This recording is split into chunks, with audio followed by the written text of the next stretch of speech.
If you were transformed into a full flesh and skin cyborg by aliens, what would you do? You'll be forced to battle another killer cyborg and watch millions of innocent people die. I'm going to break down the mistakes made, what you should do, and how to beat the evil cyborg in Inuyashiki. This old man has no idea he will soon be transformed into a living, breathing cyborg by nightfall. Ichiro here is wasting his humdrum life away, letting his old man days pass him by with a wife and 2 kids, although he might as well be invisible, as no one appreciates him. Today, on the most average of days, his life is changed forever, as he is suddenly told that he has stomach cancer and has only 3 months left to live. His meaningless life will now soon come to an end. Terrified and saddened, he debates telling his family, but from the looks of things, no one gives 2 shits. He decides to take a walk in the park to clear his head, and that's when he sees the most terrifying thing, an alien ship coming at him at light speed. Within half a second, his entire body is crushed by this gigantic ship, as these aliens decide to fix him by putting him back together with a robot suit before they fly away, and that's when Ichiro wakes up. But this is only the beginning for him, and the entire city of Japan is about to feel the wrath of a cybernetic robot very soon. Okay, if I was Ichiro, I wouldn't panic just yet. Reports of publicized alien encounters go way back to 1961, and sightings of flying saucers date back to the 1940s, but I'd first consider the possibility that we just hallucinated the shit out of our situation, which could have resulted due to us passing out and going into deep sleep or REM sleep. REM, or rapid eye movement, is the deepest phase of our sleep cycle, where we could have experienced the common phenomenon known as awareness during sleep paralysis, as this is known to cause deep hallucinations when the person wakes up before the paralysis disappears. This can also cause false memory formations, and if I'm an old guy who's tired of life like him and has just been told that I have cancer and only a few months left to live, maybe my brain might short circuit and just start to hallucinate crap on the spot. Because if an entire ship really just crashed into us and we're still alive to think about it, that either means it didn't happen since we're not dead, or it did happen and we died and came back to life by alien super tech. So realistically, there's no need to panic yet. Ichiro then goes about his day, but something is off and he realizes that he's super thirsty, craving water like he's never craved it before. His back pain is gone, he doesn't need glasses, and every little old man problem of his is suddenly gone. Even the doctors can't figure out how his cancer disappeared, as Ichiro has never felt better. He feels almost inhuman, but he can tell that something is seriously wrong. At home, he then goes to pet his dog, and that's when he sees it. His arms start steaming up and they turn into a huge alien ray gun right before his very eyes. Lights and lasers under human flesh and skin is what remains, as Ichiro opens up even more, revealing to us an entire cybernetic human machine inside Ichiro himself. This is too much crazy for Ichiro to handle, and his family is hearing the racket, meaning he needs to get out of there now. He escapes the house and heads out to the back, to the very place where it all started, the park. And that's when he remembers that someone else was at that park with him, a kid, which means Ichiro has to find him ASAP, as that kid may remember what happened that night. And that's when it hits him. The loudest noises he's ever heard, as all of a sudden his hearing, like a new spidey sense, alerts him to some kids beating up a hobo nearby. And Ichiro can't seem to turn away, but he doesn't know how to switch to his ray gun, which means he's in trouble, as these kids look mean as hell and have baseball bats. But unfortunately, like Gonta in Dead Man Wonderland, being a hero proves to be a stupid goal, and he struggles to show the kids who's boss until he passes out, and then his body takes over in self-defense mode and scares the kids off. Okay, well, I do admire Ichiro's hero complex. We don't even know if we're still tripping or if we indeed have super robot powers. So I would avoid helping Mr. Hobo Guy until we figure out what exactly is going on. In fact, I would have screwed staying at the family home, rented some cheap motel in an unfamiliar area, paid cash, and would have spent the night messing around trying to figure out just what the hell is going on with my body. But fine, let's be like Ichiro for a sec. Be a good man. Ugh. For starters, attacking these punks head-on was stupid. There was clearly a lot of bushes and shrubbery around them, which means we could have used that to sneak up from behind to close the distance. And being there were multiple assailants, I could have told you that engaging with them to begin with was stupid, as there was no way we could have won. Ichiro should have called the cops first, and then he could have tried attacking from the rear. During the fireworks, it's clear that some of their bats were on the floor, which would have made swiping one easy. However, you'd only have gotten a few shots in before being outnumbered. This is why you should never try to be a hero, kids. Stay in school. The next day, the other kid who died with Ichiro during the alien crash, Shishigami, meets up with his old school friend Ando to show him something just as special as Ichiro's powers. Turns out that he's a robot too, and one who's way more deadly than Ichiro, already mastering his powers and showing showing Ando just exactly what this soon-to-be robot killer is capable of.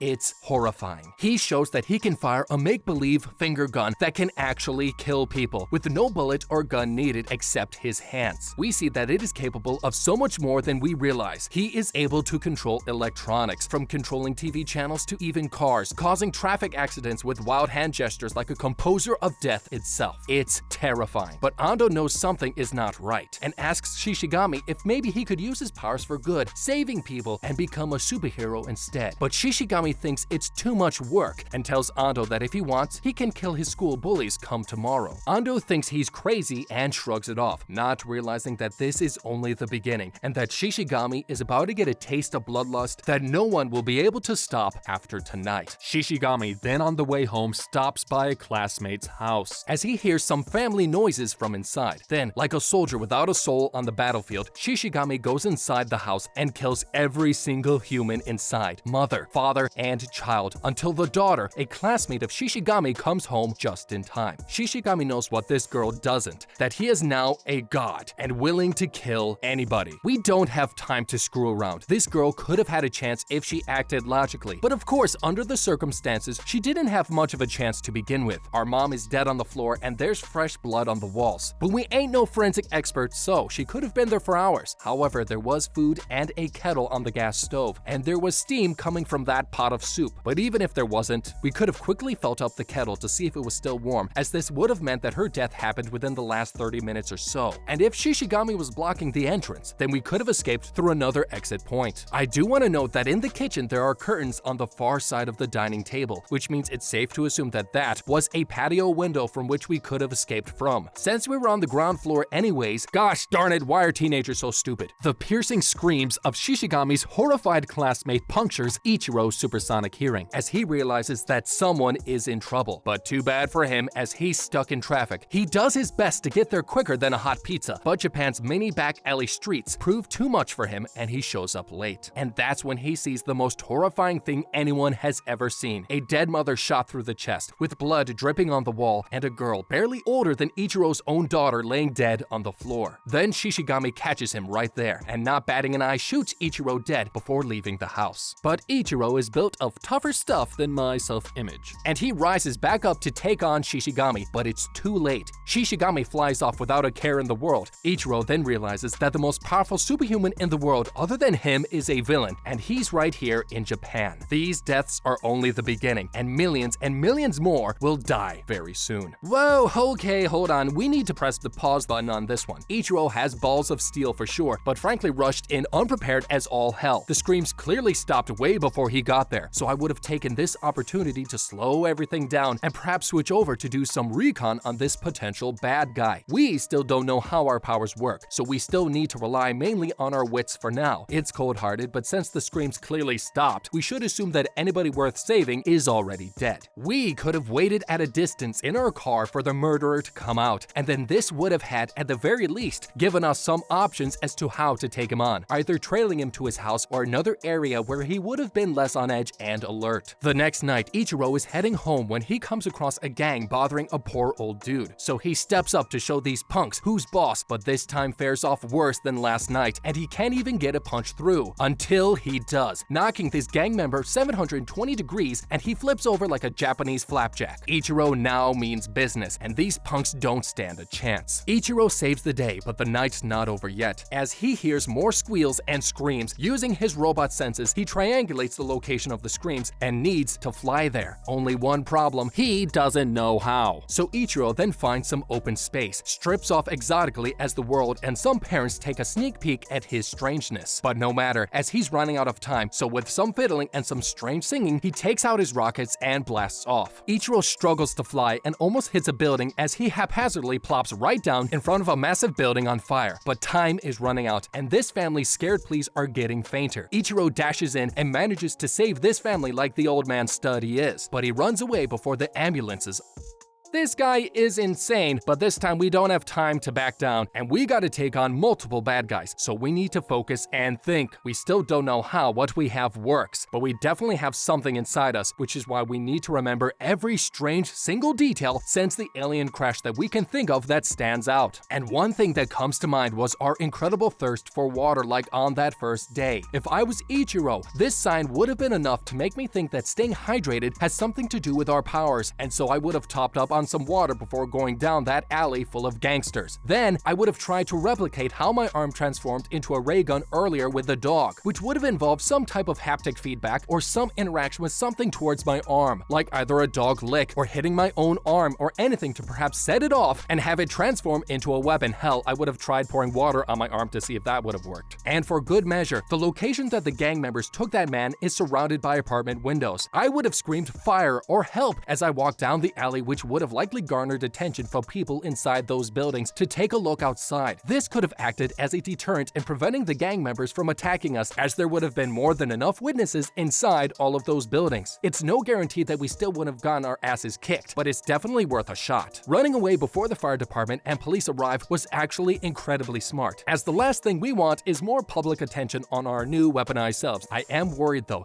that we may end up being abducted by some kind of secret government agency to be experimented on. Crazy thought, I know, but think about it, and you know I'm half right. Later at school, Ando is in for a beating as his favorite school bullies show up to give him some shit. But Shishigami isn't having any of it, as he grabs this school bully's wrist and slowly crushes it, making this punk weep harder than me at the ending of King's game. Ando then makes him release his wrist, and this angers the rest of the shocked bullies, who demand that Ando and Shishigami meet them at the roof at the end of school. But that was their biggest mistake. After school ends, Judgment Day arrives, and Ando and Shishigami show up to the roof, but the bullies are nowhere to be found. Shishigami's calmness to the situation makes Ando think something is eerily wrong, and he has a very bad feeling for what's to come, as Shishigami menacingly hands him a pair of binoculars. Then he starts pointing his finger gun and begins rattling gun noises. He begins firing fake gunshots into the distance like a madman, but that's when Ando sees it, the most horrifying thing his teenage life has ever seen. In the distance, bodies of dead teenagers, his school bullies, their corpses lying there, with faint screams surrounding the horror by teenage girls who just witnessed the massacre. It's a bloodbath, and Shishigami doesn't even blink. It's then when we find out what Shishigami's true powers are: being able to see a kilometer away, being able to shoot someone from 10 kilometers away, being able to not just tap into all the electronics in Japan, but the world. Shishigami here is the most advanced robot in the history of the world, and he's not happy with Japan. Okay, this is insane, but let's think about this for a sec. There's no way we can overpower or stop our friend Shishigami from doing whatever he wants, and likely no government or country even can stop him without a ton of deaths. But we do have one thing in our favor, and hear me out. Shishigami is our best friend, which means if we play our cards right, we could literally do whatever we wanted on Earth and no one could stop us. Like the childhood best friend of a major celebrity, we could have all the perks of being within the radius of someone as powerful and as influential as Shishigami. If I was Ando, I'd pick my tongue up off the floor and sack up, and be content with the fact that my best friend is a major psychopath and invincible killer robot. This way, I could take advantage of him by getting whatever I want in life without having to work for it. As long as I keep him happy, this shouldn't cost me too much. Crazy, I know, but I'm damn smart, let's be honest. On the way home, Ando begs Shishigami to change his ways, but he refuses, so Ando ends the friendship and they part ways. On the other side of town, we see another power that these two cyborgs are capable of, but a power of which Shishigami does not use: the ability to heal people and animals from near death, as we see Ichiro healing a cat on the brink of death. This power is his most treasured possession, and one that will save many lives shortly. Time is running out for the city of Japan as we meet this young couple in love as they go about their day until a van pulls over and kidnaps the woman, bringing her to this tall dude's apartment, as we find out he's Yakuza and he's willing to kill anyone to have this girl. 7 feet tall, he stands over her and is about to have his way until this girl quickly grabs his menacing sword to defend herself, cutting him and his ego just enough to quickly escape the prison hotel room in time. Running home, she comes face to face with Tall Dude and his minions again, just as Ichiro shows up to save the day, but he is no match for Tall Dude's firearm. After a couple of shots to the face, he passes out. From the looks of the outside of this apartment, I wouldn't be surprised if the corridors within those apartments were narrow as all hell, which we could have used to our advantage. Rather than face the gangsters in that couple's room, we could have waited till they exited the apartment, taking on one gangster at a time as they passed through the doorway, minimizing our blind spots by fighting within a confined space. Now it's clear that we can take a ton of abuse from baseball bats and other things, but that still doesn't mean that Ichiro shouldn't try to at least protect his face, as Tall Dude was blasting him in the head with his gun. If he wanted to play it super safe, we could have waited till the gangsters exited the apartment and surprised Tall Dude first, rather than attacking any of his henchmen, since from his stature alone, it's clear that he's the toughest, and when handling a group, you want to take out their leader first, demoralizing the whole group. After waking up, he saves this guy's life, bringing him back the good old-fashioned way, and he then tracks down where all the Yakuza are. Turns out there's a big meeting and all the mob bosses have been invited. This means that Ichiro has to find out where the kidnapped girl is being held, which means he's gotta get the information out of Tall Dude himself. And just like the bumbling, lovable idiot that he is, he fudges it all up by showing up at the front door of the Yakuza mansion. No sneakiness needed, and this pisses off the Yakuza, who take out even more of their firearms to show Ichiro who's boss, firing countless rounds at him and into him, making him pass out from all the shock. But like at the playground before, his cybernetic body goes into self-defense mode and unleashes a mysterious ray beam that blinds and injures all the Yakuza men, providing them with a fate worse than death: ineptitude. Despite the non-killing approach, it's a gruesome mess, as everyone's eyes are scorched from Ichiro's ray beam, blood being spilled everywhere. Ichiro then wakes up like nothing ever happened and goes on his merry way, tracking down the kidnapped girl by using Tall Dude's phone. And to add to all of the horror, Ichiro and the world find out that a massive meteorite is headed for Earth and that the Americans are trying to stop it.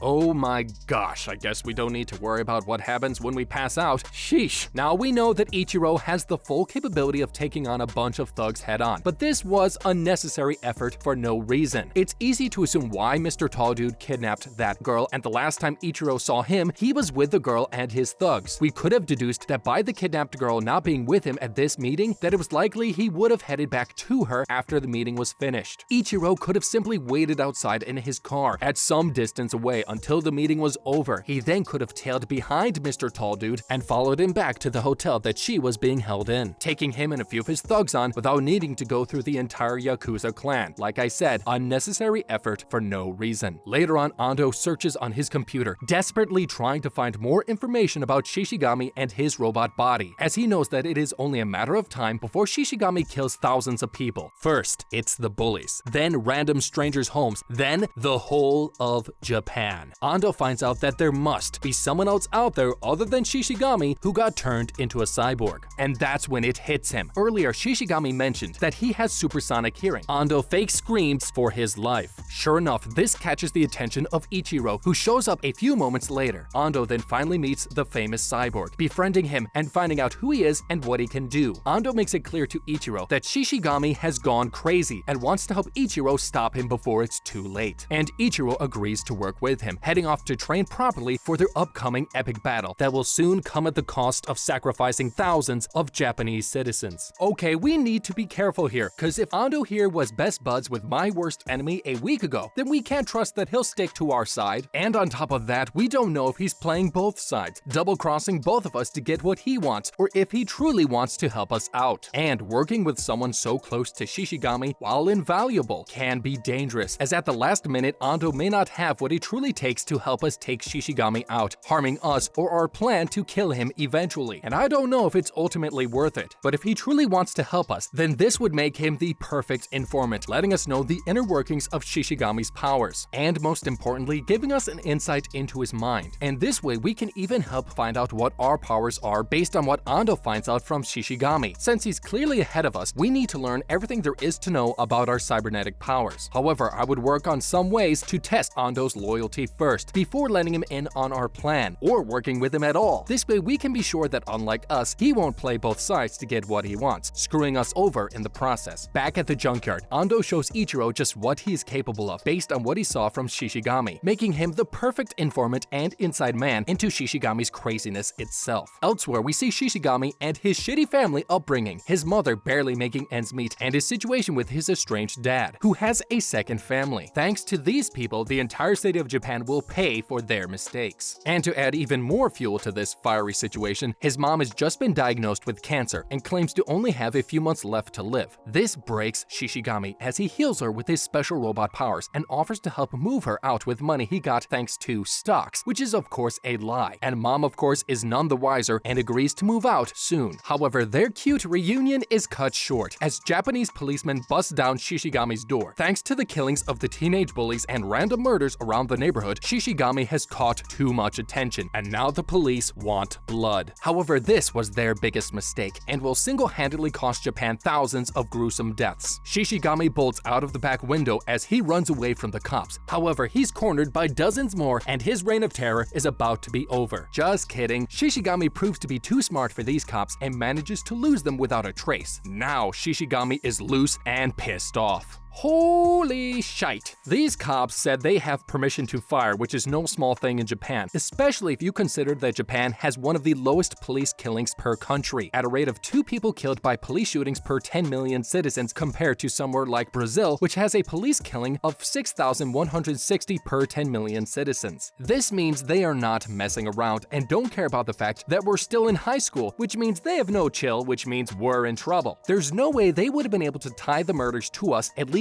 initially, due to the fact that there was no murder weapon. However, Shishigami's footprints, hair, and likely handprints would have had him at the crime scene, and we don't know who saw us if anyone really did see us, which means there's no way we can bet that a proper court trial will go our way. Shishigami did everything right by breaking free and escaping the cops, especially escaping without being seen and using his powers. So long as no one sees us using our powers, they'll underestimate us every step of the way, not realizing that they're actually underestimating a god. Shishigami is now in huge trouble as his pictures have been released to the public, giving a face to the monster behind all the murders. But this is where Japan royally messed up and will directly cost them thousands upon thousands of deaths. Shishigami luckily meets a girl from his class, Messy Hair Girl, who has a little crush on him and gives him shelter at her grandma's place, while he waits for all of this to blow over. But this won't blow over. In fact, it's just the beginning. The world quickly finds out who this killer is, and all the questions and anger are aimed at Shishigami's mother, and this causes Shishigami to lose it. The next day, as crowds gather at Shishigami's father's place, Shishigami himself shows up, and he just doesn't give a shit anymore. And he blasts every single reporter away with his finger guns, leaving behind only the dad to watch in horror. This is horrifying. We've got a teenager with the powers of a god, and he's angry at the whole of Japan. This is why we need to act quick. Unlike the physics resistance and puncturing capabilities of a regular bullet, there's no way to know what the physics are behind Shishigami's finger guns, although I'm willing to bet that his ordinary finger bullets will obey the laws of physics to some degree if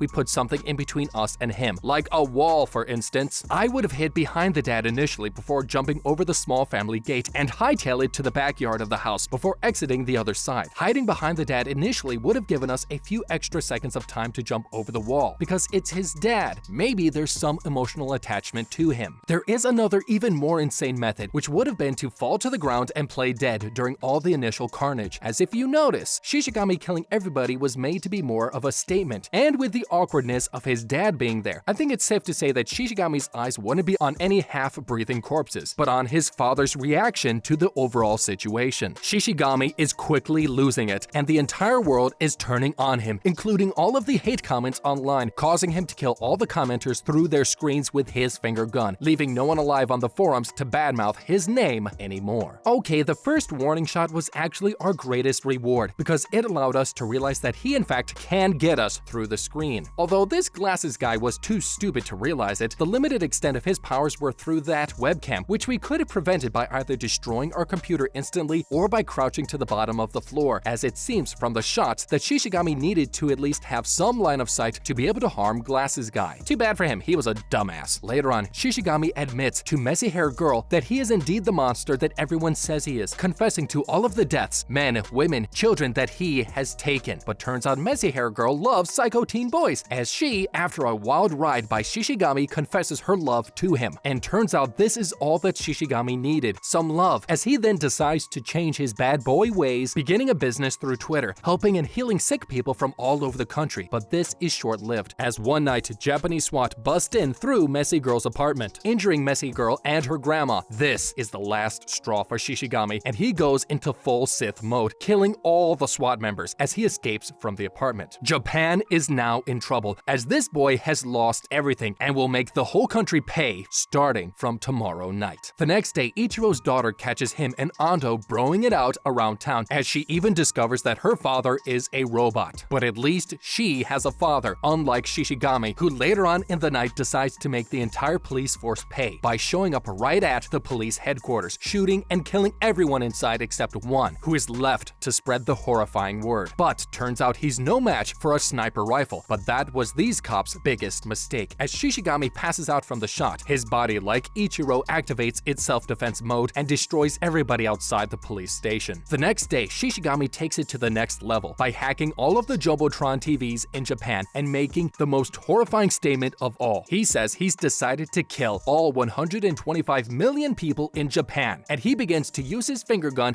and kills everybody, and even upgrades by making a finger machine gun. Countless, and I mean countless, dead bodies line the streets of Japan, killing men, women, and children. Everybody, as no one is safe. Ando realizes that the only people who are dying are people with their phones out, meaning Shishigami can only kill people through their phones and gadgets. This is not good, but if we try to be a little bit more visually aware of what's going on, there might be a way to survive this. It's noted that Shishigami can only kill if he can see who he's shooting at, whether through a screen or in person, and through a screen if that screen is facing someone, without being able to see who he's actually shooting at. All the people who died either died as they were directly by their phone, but if we notice from this image, everyone who died was the furthest away from the large screens, whereas not a single person from below the screens was shot during the shootout. This makes me suspect that if we were close enough to the large screens out in Tokyo Square, we may have stood a chance if we took cover directly below the LED screens, and from there, we would have remained out of sight whilst the shootout carried on, provided there were no more TV or LED screens within our line of sight. By also not using our phones or by throwing them away, this could have also helped our chance of survival. If none of these options were available, then I would have thrown my phone within the fleeing crowds near me and would have played dead on the floor near a corpse. If Shishigami can use his technopathy on our phones to find us, then if we throw our phones away far from us, then that's one less method for him to use to find our location and kill us. Also, if we lay near a corpse or under a corpse, this could also confuse Shishigami's ability to determine our location, making him unable to get a lock on us with his telekinesis bullet. Ando helps Ichiro by spreading the word, saying to the public that they should get rid of their phones, and Shishigami finds out that Ando is somehow stopping the public from dying. This leads Shishigami to stop killing for the day, claiming that today was only a practice run, and that the real killing will start tomorrow, starting with 1,000 people per day every day, until all 125 million people are dead. Ando and Ichiro do their best, but they can't locate Shishigami, and the next day he takes it up a notch by disabling all the airplanes in the sky, causing all of them to fall. Thousands die within seconds, crashing into buildings and streets, with explosions following quickly behind. But this time Ichiro is on the case, as he manages to save as many planes as he can, but that's just when he hears the worst news of all. His daughter is trapped in a building and can't get out. Ichiro is then about to leave until Shishigami shows up right in front of him. Okay, first off, after the shit show yesterday resulting in hundreds, maybe thousands of people dying, why would you even want to go to school or out for that matter? You all just put yourself into the situation. Oh, you're all so stupid. There are around 490 flights that occur every day from Tokyo Haneda Airport. This, simply put, means that there were too many planes for Ichiro to catch, but we could have lessened the damage and loss of life if we looked at Tokyo from a population density viewpoint. Tokyo consists of 23 special wards, with the 3 central wards of Tokyo being Chiyoda, Chuo, and Minato. These wards consist of the most populated areas, around 7 times higher in the day than at night. However, Chiyoda ward is unique in that it is the very heart of the former Tokyo city, and is one area nearby with the least populated ward. Aside from the fact that this area is considered to be the political center of the country, this would make Chiyoda ward one of the best places to try and land those planes if Ichiro failed to safely land all those planes within the waters of Tokyo Bay. Sure, millions of people would still die, as can you imagine landing a plane in a city without a runway? It would not be pretty, but with this method, less overall people would die. What? You can't have everything you want, people. Ichiro and Shishigami battle it out, using the latest and greatest of their robot powers until both of them pass out, leaving the fighting to be done by their self-defense modes. But Ichiro's self-defense mode wins, and just in time too, as Ichiro wakes up and quickly flies off to save his daughter. After a close call, he miraculously rescues her and drops her off at a safe distance, before going back to save hundreds more, revealing to the world who the hero of the day is and letting Japan know that they have their own bona fide superhero. The next morning, Ichiro reveals to his family who he really is, but the sweet makeup crying fest is interrupted by news that the Americans have failed to stop the asteroid headed for Earth and that this is the end of the world. Ichiro realizes he's the only one who can save everybody and heroically leaves his weeping, wailing family to go save the planet, although he realizes that this asteroid is too big for him to take on alone. And that's when the craziest thing ever happens. Shishigami, back from the dead with no arms, shows up and offers to help out, claiming that there is some good in this world worth sparing. He shows Ichiro a self-destruct button hidden within their eyes and offers to blow himself up to help alter the course of the asteroid. Ichiro agrees, and after for what seems like the biggest explosion ever, Shishigami disappears, leaving